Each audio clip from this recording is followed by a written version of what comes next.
Oke guys, assalamualaikum warahmatullahi wabarakatuh. Welcome back to my channel. Apa kabar kalian semua, seluruh subscriber setia di channel kita?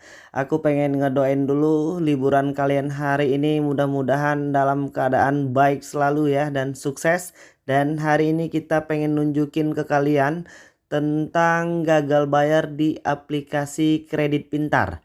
Dan mungkin pertanyaan ini juga selalu menghantui buat kawan-kawan yang mungkin saat ini masih telat bayar atau mungkin gagal bayar di aplikasi kredit pintar. Jadi kita langsung searching dan pengen lihat ya berapa hari keterlambatan kita di kredit pintar dan apa saja risiko serta konsekuensi yang sudah kita terima dan jalani selama telat bayar di aplikasi kredit pintar ini. Oke, ini kita pengen update dulu. Jadi ini bukan hasil screenshot atau mungkin hasil cuap-cuap doang. Ini kita langsung yang ngalamin, kita yang langsung jalanin, dan kita pengen berbagi pengalaman kepada kalian. Apa saja yang kalian harus lakukan ketika kalian telat bayar atau mungkin gagal bayar ya di aplikasi kredit pintar. Dan ini aplikasinya sudah kebuka dan kita pengen ngecek berapa hari keterlambatan kita selama di aplikasi kredit pintar ini.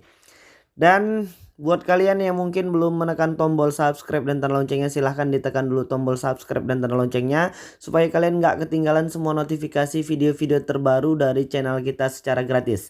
Dan jangan lewatkan giveaway puluhan handphone Android yang akan kita bagikan secara gratis kepada subscriber setia yang beruntung yang berhasil memenangkan giveaway-nya ya. Caranya cukup gampang, kalian tinggal tekan saja tombol subscribe, tanda like dan tanda loncengnya. Itu merupakan salah satu persyaratan mutlak untuk bisa mengikuti giveaway puluhan handphone Android yang akan kita bagikan secara gratis. Oke, langsung ini kita sudah di kredit pintar dan kita pengen ngecek tagihan saat ini. Dan ini dia tagihannya, dan kita pengen lihat berapa lama sudah keterlambatan pembayaran di aplikasi kredit pintar. Dan ini sudah terlambat selama genap 1 tahun 365 hari dengan denda jatuh temponya itu berkisar 498.000.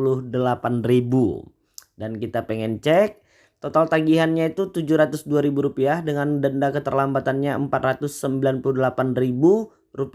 Jadi kalau dibagikan 365 sekitar Rp1.250 ya. Dan untuk aplikasi kredit pintar ini kita cukup apresiasi karena mereka sudah taat dan patuh pada peraturan OJK kepada debitur atau nasabah yang mungkin tidak bisa membayar selama lebih dari 3 bulan. Maka secara otomatis biaya denda, bunga dan lain sebagainya itu wajib dihentikan. Dan untuk di aplikasi kredit pintar itu mereka sudah mengaplikasikannya kepada para nasabah dan debitur yang mungkin telat bayar atau gagal bayar. Pertanyaan yang paling sering menghantui teman-teman lain itu pasti ya, bagaimana sih Bang bisa sampai dengan 365 hari keterlambatan melakukan pembayaran di aplikasi kredit pintar ini ya. Untuk di awal-awal ya hampir semua aplikasi pinjaman uang online itu baik yang OJK maupun yang masih ilegal, yang sudah resmi ataupun yang masih ilegal, itu cara prosedur mainnya itu hampir sama semua. Jadi mereka tetap melakukan yang namanya itu pengancaman, teror dan lain sebagainya itu ya sudah pasti ada. Hanya saja untuk di aplikasi kredit pintar ini kebetulan mereka tuh sudah OJK dan tidak boleh mengotorisasi kontak yang ada di Android kalian. Jadi kalian memang harus sedikit lebih cerdas dan teliti ketika kalian menggunakan aplikasi pinjaman uang online tersebut ya. Kalau seandainya kalian ingin pinjam, usahakanlah untuk pinjam di aplikasi yang sudah berlabel OJK dan AFPI. Kalau yang masih KSP atau mungkin yang masih ilegal, itu nanti ketika kalian ingin mendaftarkan dan mendownload aplikasinya serta mengisi beberapa data-data yang dibutuhkan, maka mereka akan meminta izin untuk mengotorisasi kontak yang ada di Android kalian. Itu jangan pernah diberikan atau jangan pernah diotorisasikan, karena itu merupakan salah satu sumber kekuatan mereka untuk melakukan pengancaman kepada kita. Jadi mereka akan sedot semua data-data yang ada di Android kalian, termasuk di dalamnya kontak, foto, video, dan email dan lain sebagainya yang mungkin bisa diakses mereka melalui komputer mereka itu, sehingga membuat kita panik ketika mereka memunculkan atau mengirimkan nama-nama yang ada di kontak kita. Jelas itu merupakan harga diri kita, karena kita juga nggak mau dikasih malu ya kan, kita juga nggak mau yang ribet-ribet amat. Nanti mereka akan kirimkan beberapa kontak-kontak yang kita anggap penting, dan mereka akan melihat daftar list kontak tersebut di lain kontak darurat ya. Untuk di aplikasi yang non OJK itu mereka bisa mengotorisasi kontak kita dan menghubungi nomor-nomor yang ada di kontak Android kita tersebut, di luar dari kontak darurat yang kita cantumkan. Kalau untuk di kontak darurat itu mungkin hanya ada 2 atau 3, dan mereka bisa membantah. Silahkan kalau seandainya hari ini ada teman-teman kita yang dihubungin sama aplikasi pinjaman uang online yang minta ditagihkan kepada yang bersangkutan atau dimintai tolong untuk disampaikan pesan, kalian tinggal cukup bilang sama teman kalian tersebut, sama orang yang saat ini ditagih sama aplikasi pinjaman uang online tapi tidak pinjam, cukup bilang sama mereka ketika kalian mengirimkan uangnya, kenapa saya tidak ada dihubungin atau dikonfirmasi. Kebanyakan aplikasi pinjaman uang online saat ini hanya sekedar menerima pencantuman kontak darurat. Jadi mereka itu tidak mengkonfirmasi terlebih dahulu ketika ingin melakukan pencairan. Tiba-tiba ketika gagal bayar atau mungkin telat bayar, mereka malah menghubungin ke kontak darurat. Sementara kita itu nggak tahu apa-apa ya. Dan beberapa aplikasi pinjaman uang online saat ini yang sudah OJK itu tidak boleh lebih ya dari beberapa kali untuk menghubungi kontak darurat, apalagi ke nomor kantor kalian, itu nggak boleh. Jadi mereka hanya boleh mengkonfirmasi itu kepada nomor yang kalian masukkan. Jadi kalau di samping dari situ mereka tidak boleh.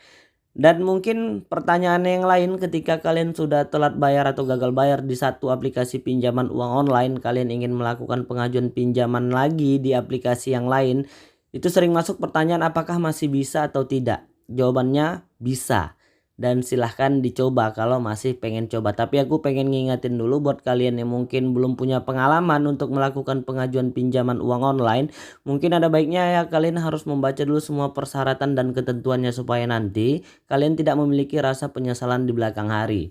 Yang namanya aplikasi pinjaman uang online itu sudah pasti ada biaya tambahan ya, sudah ada pasti biaya bunga, denda, riba dan lain sebagainya itu di aplikasi tersebut, termasuk itu untuk biaya platform. Untuk saat ini aplikasi pinjaman uang online yang ada di Indonesia itu biaya platformnya sangat tinggi ya, masih tergolong mahal banget. Jadi memang harus benar-benar kita pikirkan sebelum kita melakukan pengajuan pinjaman uang online di aplikasi apapun itu.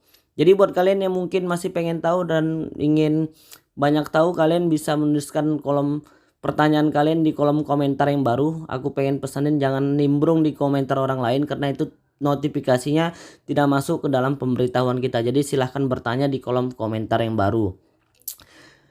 Mungkin ya itu dulu ya yang bisa aku sampaikan, dan mudah-mudahan video ini bermanfaat untuk kita semua. Tetap semangat dan jangan lupa untuk menekan tombol subscribe dan tanda loncengnya supaya kalian nggak ketinggalan semua notifikasi video-video terbaru dari channel kita secara gratis. Mungkin itu dulu. Assalamualaikum warahmatullahi wabarakatuh.